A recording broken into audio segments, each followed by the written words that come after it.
আজকের সভার প্রধান অতিথির নিকট আজকে চট্টগ্রামে আমাদের এই সমাবেশ বাতিল করা হয়েছে, অথচ আমাদের প্রধান অতিথির প্রিয় মনোবলের কারণে এই বৃষ্টিকে উপেক্ষা করে আজকে উনি আমাদের এই সভাকে চালিয়ে যাওয়ার নির্দেশ দিয়েছেন এবং নারায়ণগঞ্জের মানুষ বৃষ্টিতে ভিজে আজকে আপনারা এখানে উপস্থিত থেকে এই সভাকে সফল করেছেন।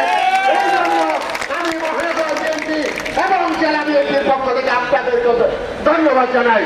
আমি একটি কথা বলতে চাই, আমাদের নেত্রী দেশনেত্রী বেগম খালেদা জিয়াকে এই সরকারের প্রধানমন্ত্রী যিনি তার ব্যক্তিগত শত্রু হিসেবে মনে করেন, যিনি এই প্রধানমন্ত্রী তাকে প্রতিদ্বন্দ্বী মনে করে আজকে তাকে তার ব্যক্তিগত আক্রোশ মিটাচ্ছে।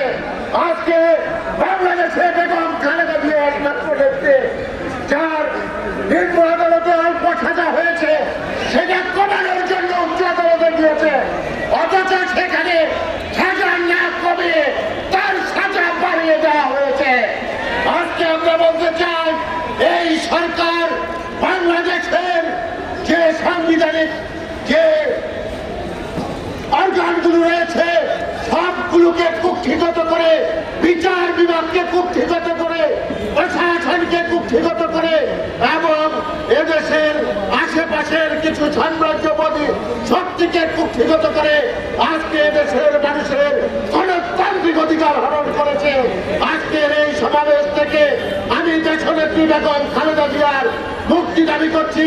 আমার সাথে সবাই বলবেন মুক্তি মুক্তি মুক্তি চাই, মুক্তি মুক্তি মুক্তি চাই। সবাইকে ধন্যবাদ। আসসালামু আলাইকুম।